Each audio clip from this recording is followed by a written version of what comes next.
ஒரு 15 வயது சிறுவன் மீது ஒரு வழக்கு. கடையிலே ரொட்டி திருடும் போது பிடிபட்டான். நீதிபதி குற்றத்தை விசாரித்து அந்த சிறுவனிடம், உண்மையிலேயே நீங்கள் ஏதாவது ரொட்டி அல்லது பாலாடை கட்டி திருடினீர்களா என்று கேட்டார். சிறுவன் கீழே பார்த்து பதிலளித்தான், ஆம். நீதிபதி கேட்டார், ஏன்? நீங்கள் வாங்கியிருக்க முடியாதா? பணம் இல்லை. குடும்பத்திடமிருந்து பெற்றுக் கொண்டிருக்கலாமே. வீட்டில் நோய்வாய்ப்பட்ட மற்றும் வேலையில்லாத அம்மா மட்டும்தான் இருக்கிறார்கள். நீங்கள் எதுவும் செய்யவில்லையா? கார் கழுவது என்னுடைய வழக்கம். என் அம்மாவை கவனித்துக் கொள்ள ஒரு நாள் விடுமுறை எடுத்தபோது நான் வேலையிலிருந்து நீக்கப்பட்டேன். நீங்கள் வேறு யாரிடமும் சென்று உதவி கேட்கவில்லையா? காலையிலிருந்து வீட்டை விட்டு வெளியேறி சுமார் 50 பேரிடம் சென்றேன், ஆனால் உதவி செய்யவில்லை. எனவே இந்த நடவடிக்கையை நான் கடைசியாக எடுக்க முடிவு செய்தேன். வாதங்கள் முடிந்ததும் நீதிபதி தீர்ப்பை சொல்லத் தொடங்கினார்.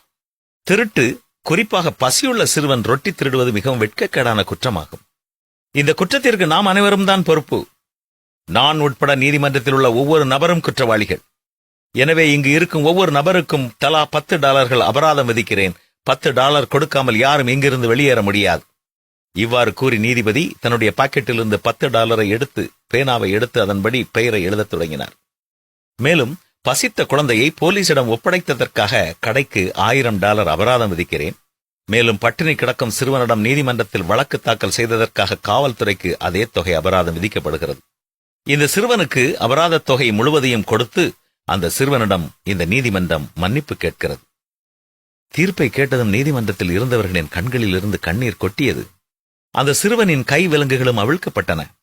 கண்ணீரை மறைத்துக் கொண்டு வெளியே வந்த நீதிபதியை சிறுவன் மீண்டும் மீண்டும் பார்த்துக் கொண்டிருந்தான்.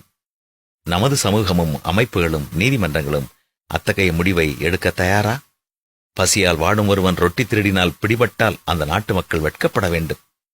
உங்களை சுற்றியுள்ளவர்கள் உணவில்லாமல் தூங்கக்கூடாது.